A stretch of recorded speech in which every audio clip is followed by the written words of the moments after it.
I'd have to recess it.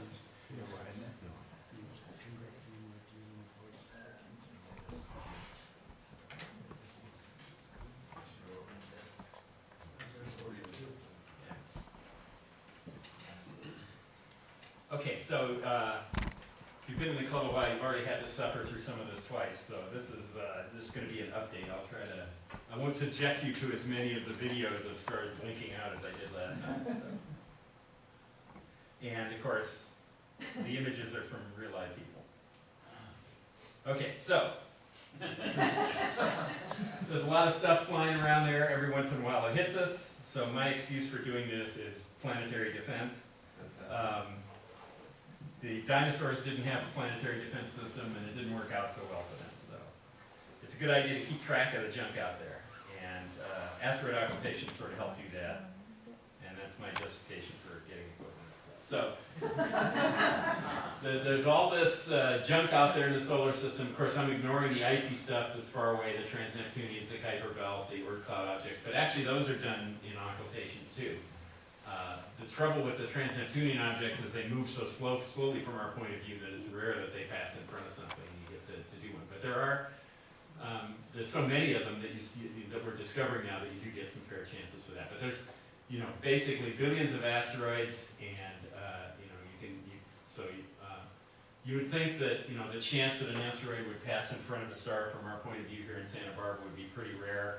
But I get about 30 chances or to 40 chances a month to go out and do them. So that gives me also a reason to say, well, 4 in the morning, maybe I won't do that one.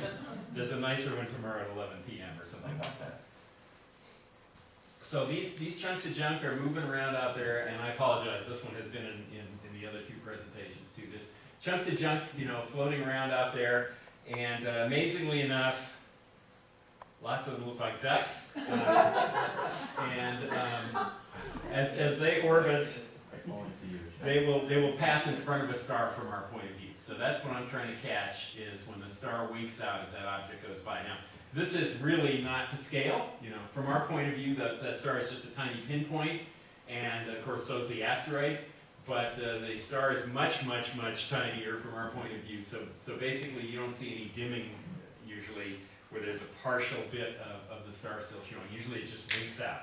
But there are exceptions to that, especially if something has an atmosphere or if there are other things going on. And the group that does all this, that I joined to help out, is called the IOTA, the International Occultation Timing Association. They don't just do asteroid occultations, they also do lunar occultations, where the moon passes in front of stars. And that's used actually to discover new double stars, because you see a step in the wink out. And also when it's a grazing occultation, which we did one in 2016, 17? Anyway, we drove out to the desert and parked in front of somebody's house and set up a telescope to be in a graze zone, that was coming right through town in Victorville. And you get the star. The limit of the moon is coming, and the star's going along, and mountains come in the way, and so the star winks on and off multiple times. So that was kind of fun. But, that was used in the past to get the terrain on the moon, to actually get cross sections of the mountains, because you have multiple people set up along the path. You can kind of do a scan of the edge of the moon. But now that we've got all these Kaguya and other satellites up there doing radar stuff on the moon, it's less useful. It's still kind of fun, but it's less useful. So this IOTA group generates predictions. There's a guy named Steve Preston up in Washington State that has really refined this into an art of taking the minor planet centers orbits for the asteroids and taking the positions of the stars and figuring out where the shadow path is going to come across the U.S. So this is actually way back in 2013. This is the first positive I got. And it was only like the 3rd one I tried, so that was great feedback to keep it going. And you can see here, here's the main, this is where they think the main shadow path would be between the 2 dark lines, and that's what they think the width of it will be given the size of the asteroid, which is usually given as a circle in some weird position somewhere on the map, but in this case it's here. The other circles are observatory sites, and then these dotted lines are like the 1 sigma error, where you have like a 60% chance that it's going to be somewhere between those lines. So it's worth trying them in the past out to about 2 sigmas, or more if you think they have moons. Because you can also detect that if there's a moon going around this thing, you might see a really short time event. Now, the prediction, you know, if we had a modern day prediction of this asteroid, those 1 sigmas would be much, much, much tinier. And that's mainly what I'm going to talk about actually, if that's new in this talk. So they also give you a star map so you can match it to what you see. Usually you're doing this with a camera. You can do it visually if the star is bright enough. You don't need fancy equipment. You just have, well, you have shortwave radio giving the time signals, and you can record that on an audio recorder, much like you do for some of the meteor observations. And you can say, you know, blinked out, came back. And you have like a personal equation for your reaction time that you add to that. And you can do sort of crude measurements that way. But most people now, well, and then for a while you have a camera of some kind and you slip into your eyepiece and you video record it. And for a while they just took the output from the camera and went into a little camcorder type device.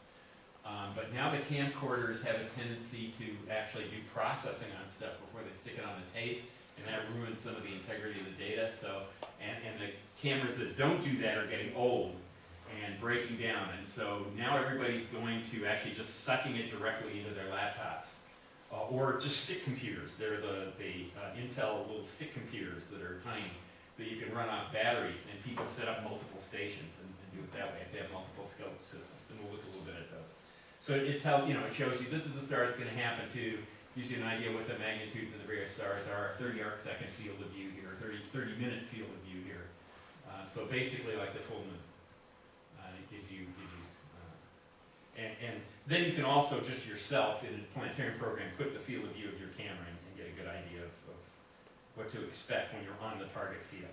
Who decides what's the important things to look at? This guy just predicts anything that's going to happen, but they have a group that goes and says these will have the most scientific value. Like they think if it's a Trojan, for example, like with the Lucy mission coming up that's going to go to Trojans. Well, now it's like, okay, let's concentrate on any Trojans that are going to have an occultation. Or any trans-Neptunian object they'll tell you to do. And there was a big campaign this year for Pluto. There was a Pluto event. Southwest Research Institute, I think it is, has a group that actually does a lot of occultation stuff. And they will decide some that are a priority. And they'll say, well, we don't have enough people that actually do occultation that are professional astronomers, and they go to IOTA and say, hey, you know, anybody who wants to, we'll pay your airfare, or we'll pay some of your hotel or whatever if you want to go and help observe some of these. So they would be the ones that would decide how important some of these are. And in the past, really, if it was highly probable, then it was important because it would happen. Now, things are getting different. So they found some really interesting things using occultations. This is Cleopatra, which is kind of dog bone shaped, and they know that now from doing radar bouncing off of it, but some of the first indications were from these occultations where you could see this peanut shape of the thing. And of course, as it rotates, as it's going along, it's doing its own movement. You know, sometimes you do an occultation, you get this, and sometimes you'd be seeing it end on, it would be different, but if you build up a whole bunch of these, you can start to do a shape model. And people do that now with just the way the light curve changes. And so you'll be able to see how they fit some of these models between the light curves and the occultations to try to figure out what the real shape of the object is. And this is one where they discovered, oh, it's binary. You know, this guy's the Pac-Man and this guy's the target. And so at first they just thought that was one bigger asteroid. They orbit each other? Yes, they orbit each other. And so this was a really cool one, and I'm sure everybody's seen this before. This is the only one where I'm going to subject you to a video of the star blinking out. But this was a really interesting one with a Centaur object. So that's like is it a comet? Is it an asteroid? It's in an orbit that takes it out to like Uranus and Neptune type object. Joey Chetelain talked some about these. So this is one called Chariklo. He actually mentioned it. He actually mentioned this result. So this is one thing that they got with occultations. So below the star, you'll see the light curve. So here they are, they're waiting for Chariklo to come in front of the star and block it out. But ooh, look, they got a little dip there. And then Chariklo went in front of the star. And went past. But they kept recording, and sure enough, Okay? So what would do that? Well, it either has two tiny moons and they happen to be right on the opposite sides of each other, or you've got a ring around it.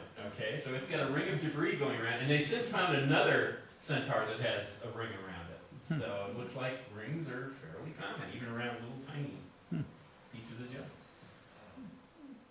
Okay, so there's my setup. You know, I got this is kind of on the fancy end, but you don't need a fancy telescope. But it's nice to have one that tracks and does go to. But they actually provide, with the predictions, like on the website that has the maps, they have predictions that show stars that you can go to and the time that are like the same declination as the star that's the target star. And they give the time difference between that and your event, so that you can go with a Dob or some non-tracking telescope. And if you point it at this fairly bright star at a certain time before the event, then you're guaranteed that the event star will be drifting through your field of view at the time the event happens. So you don't need a tracker or anything. You can set it up that way, or if you want, you can pre-point your telescope and then not turn on tracking until right before the event. I tend to set up about 2 hours before an event to give me time to set up everything and do all the screw-ups that happen, and then it takes about an hour afterwards to clean up. A chair is very important to be comfortable, especially if you're going off in the boonies somewhere. I've got a towel that I use. I fried a couple of these digitizers at first because these aluminum camping tables would build up a static charge, and I would get this little zap, and the video here would jump, and then all of a sudden this thing wouldn't work anymore. And so I don't know why, but the towel really helps with that, and also it cuts down on having little puddles of dew when you're out at 3 o'clock in the morning and it's cold. Here's the controller for the telescope, where I can move it to make sure I'm in the field of view. This is a device that IOTA actually builds and sells, and it is a GPS device that then superimposes it on your video. So right now it's showing GPS data up here, and so you record a bunch of GPS data for like a minute before you take your actual video, and usually you do 2 minutes before the event, 2 minutes after the event of video, and then you do another minute of position. And so then you can take those and average them, and it gives you a pretty good idea of your position, because the GPS values just kind of fluctuate a little bit. I'm amazed anybody would use one of those to land at an airport. And sometimes you got events that are really, really long. I'm recording, my laptop is fast enough that I can record without doing any compression on the video. You want to use a lossless compression if you do it though. And so it takes about 1 gigabyte per minute of video. So you want a big disk, and you want, the new solid state drives are great because they're really fast at sucking stuff down. And so that goes, the video comes in from the camera, it goes in here, gets the GPS stuff and timing superimposed on it. You turn off the GPS and just have the timing for the event, and then it goes into this digitizer, and that gets sucked in and stored on your hard disk. And then here's the controller for the camera. It's nice to not have to go fiddle with the camera itself, because you can knock it off target, and this lets me change the settings for the exposure time, the integration basically, and some contrasting and gain that I can fiddle with. Okay, and then you've got the camera hanging off and all these cables snaking all over the place, and then you want a power supply if you're going to be doing all this stuff. So in this case, I have a big battery that powers the telescope drive, and it goes to an inverter that's kind of screwed into the inside of this to keep it up off the ground and any wetness, and then that powers the laptop. And then there's a second battery that was in the previous one. There's a second battery up here that I have to power the camera, because otherwise I was getting crosstalk between the powering the drive and the camera with the same battery. You would get some fuzz on the video. And there's the camera. This is a fairly, this particular one isn't made anymore, but a Stellacam 2 is pretty sensitive. It's black and white. You don't need color to do a star winking out. And it's very compact, very small. Fits right in there. You can actually I've got a focal reducer that goes into it that makes my scope an f3.4. So I don't need to do long exposures to get the star. And you don't care if the image is pretty. You just care that you're detecting the star. And then here it is all packed up, fits in the car, type stuff. Okay, you can also go really simple. These are called Mighty Minis. This is, like the front end of an old binocular, some PVC pipe, and these super circuit cameras were sensitive enough but pretty cheap. They don't make those anymore, but there's an equivalent one, and there's one that's really sensitive now that costs like $80 that you can get that is enough for doing occultations, even with a 50-millimeter lens. And you can set those up on a little tripod. You can do the pre-pointing. These are the camcorders that people used to use, and here's the battery to power everything. So there's one guy named Scotty Degenhardt that went and would set up like 25 of these across the path. He'd be driving all night, but setting up 25 of these across the shadow path to get really good data on the shape of the asteroid. Were each of those cameras tracking?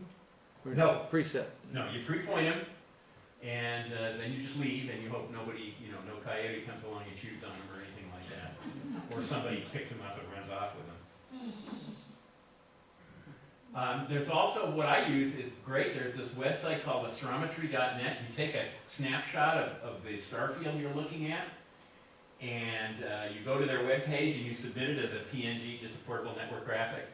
And it'll basically come back and tell you, it'll do a pattern match against the entire sky and tell you where you're pointed. And so I just use that to verify that I've got the right field. Although usually you can tell, especially if it's a busy star field, you can match patterns in what you see with the printouts, and they'll match pretty good. But sometimes if you're in a sparse star field, it's nice to have this. So if you're somewhere where you can get Wi-Fi, you can really verify that you're pointed. So you give it something like this. This 640 by 480, black and white.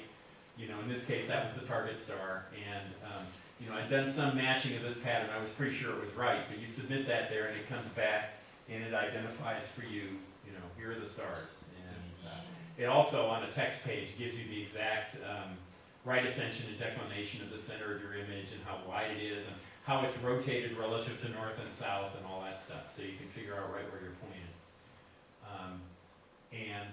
I have a fair amount of hot pixels in my camera, so I actually do a subtraction to get rid of, but sometimes you can even send it in with all this extra junk and fuzz in there, and it will still come out and tell you where you're really pointed. Okay, so, if anybody wants to get involved with it, occultations.org or asteroidoccultation.com are like the two main web pages to get on and get the predictions. Pointsource.com is another guy from IOTA that will actually, you send him the coordinates of where you usually observe, and he will include you in a sites listing along with each one of these events that comes from the other predictions, and gives you the probability that you're going to see it at your location. And, so that you can use that to winnow out ones that you want to try for and ones that you don't want to try for. And then nova.astrometry.net, that's the web page where you can go to submit your image, and it'll tell you where you're pointed. Okay, so what's new for this particular time I'm subjecting you to this is I got a whole bunch of positives this year, and a lot what other people were observing, so it's much more useful. So, starting in February, I got like 3 in a row, like 3 positives in a row in February. And unfortunately, I was stomping on some people. Like, I'm this pinky one here, 11, but 10, this guy, Robert Jones, down at Running Springs. It looks like, as far as the path of the asteroid was concerned, we were both observing from the same place. So we kind of stomped on each other and wasted a measurement. And in this case, Chuck, you made the measurement more reliable. that's right. More, yeah. We confirmed each other's timings. And in this case, I'm 9 and 10, so I stomped on another guy, David Dunham, who was like Mr. Occultation. He was off in Maryland somewhere, but from the point of view of the asteroid, we were in the same place. At least I stomped on somebody different. And here, it was a case where I was the only one that got it, because here was the predicted center line, and it was offset. And so everybody picked south, I guess, and I picked north, and I got it. Now, it probably was a case where it was really here, assuming that that's the shape. They just assume an ellipsoid for ones that they don't know the shape of. But I'm not sure if so this was a miss. I wasn't sure if he got a tiny blip of something happening or not, but they kind of say, well, okay, the the least miss it could be is here like this, but it was probably up where I was just getting a bit of it, or, you know, could be rotated relative to where it used to be. And even missing sometimes has a value, so I was a complete miss on that one, but right near the edge of where it was supposed to be, so that constrained where the asteroid was. And here's a shape model. So they have a shape model already for this asteroid somewhere for people watching the light curves. And so you can take the data from the occultations and try to match the best fit to the shape curve that you get. This one wasn't particularly good in places, but still horrible. There's this one here. Okay, yeah. Another case where I stomped on somebody, but at least on somebody else. And we were right near the center line. I think this was the one that I did out at Refugio State Beach after one of the observations back in July. And then this one, Europa, was pretty good. Came right through here. And What- here's the shape model. Why was it called Europa? That's the name they gave it. They didn't think about, oh, wait a minute, there's a moon named that. There are several asteroids that are that way. I guess, you know, they didn't cooperate back in those days, at first. A lot of these, like Europa's probably got a low number, 52, okay? So that's gonna be something from the 1800s to early 1900s, and so they maybe, you know, there wasn't an IAU then, so. The International Astronomical Union that kind of, you know, is the coordinator for all this stuff. How do they know the surface features to make this, So this model comes from, as far as these contours that you see in here, comes from watching light curves as the thing rotates and trying to build a model that would match that light curve. And there are usually several models that will match it, but they get winnowed out as more observations come along. And then this is one where it's like I was the only one, so there's not a whole lot of data there, but it looks like it was a tiny bit north of where the predicted space.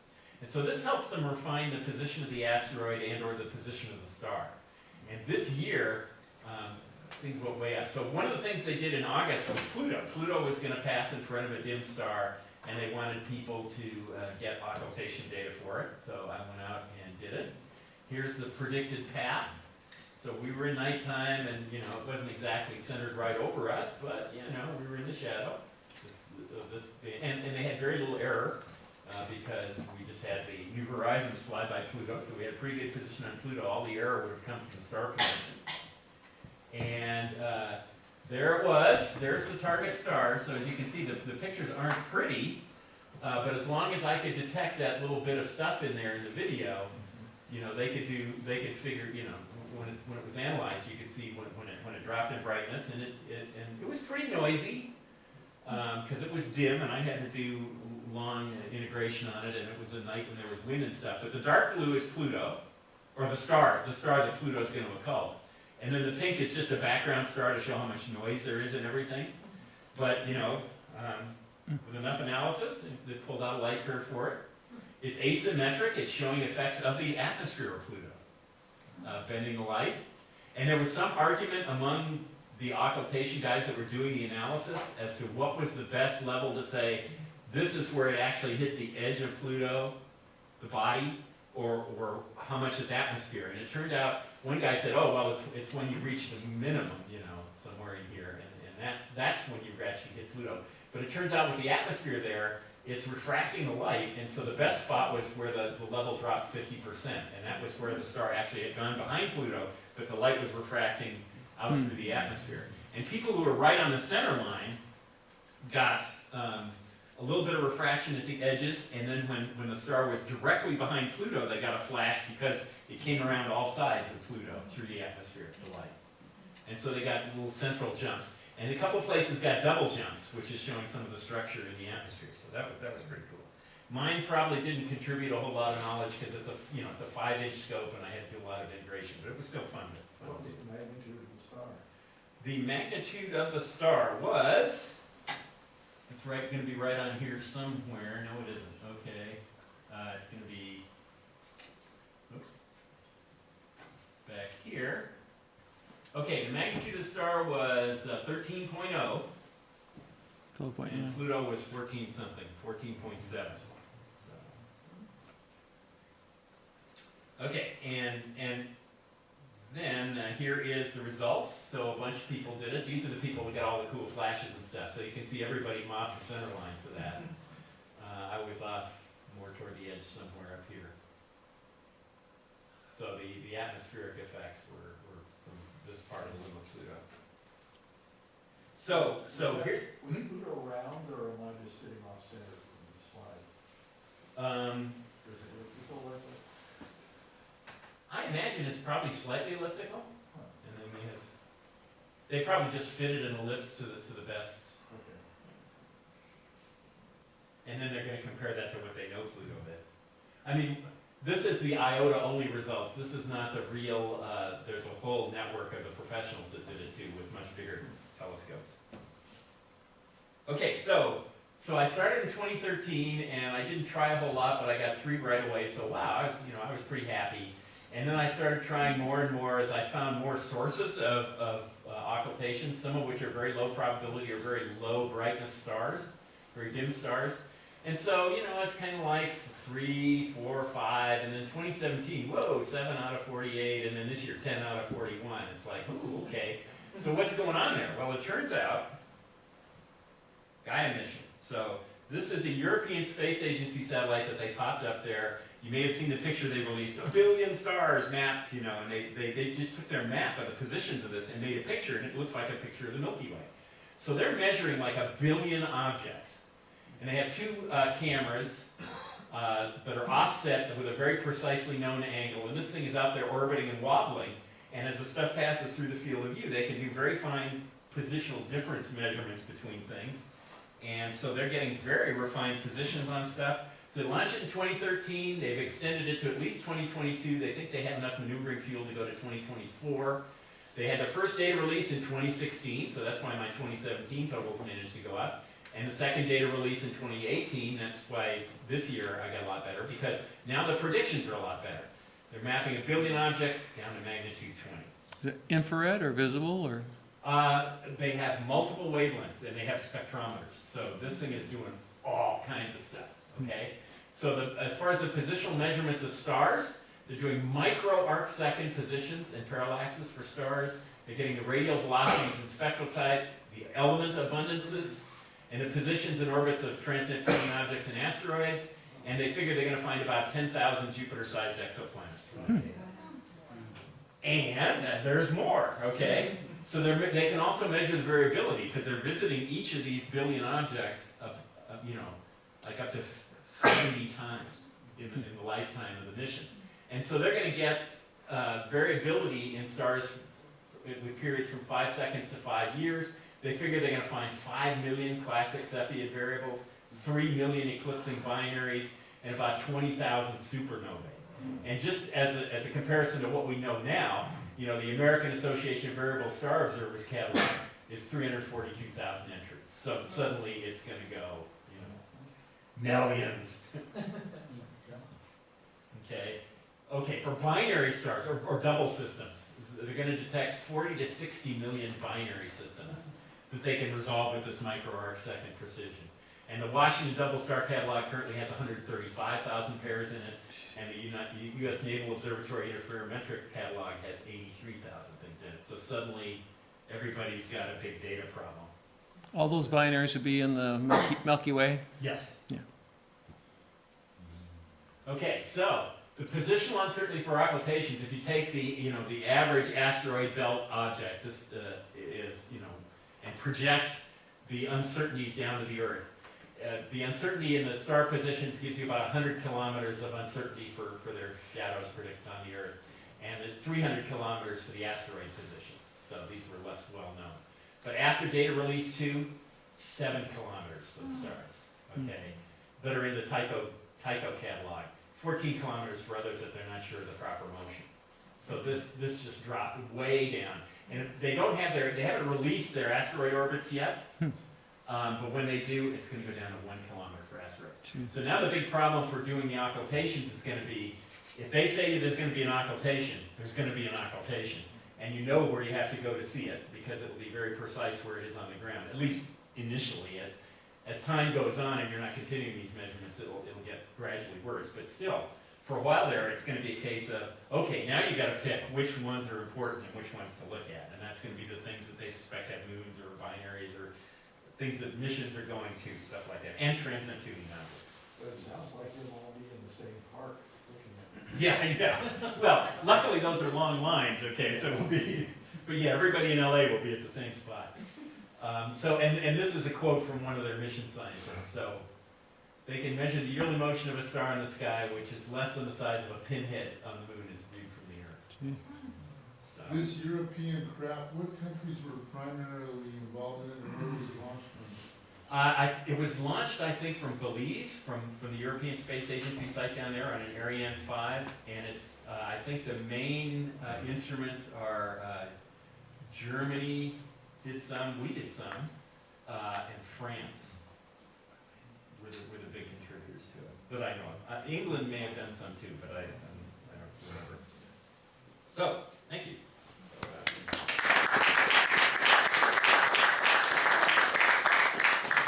If you decide you want to do asteroid occultations, I've also made all the errors ahead of time, so I can tell you what they are.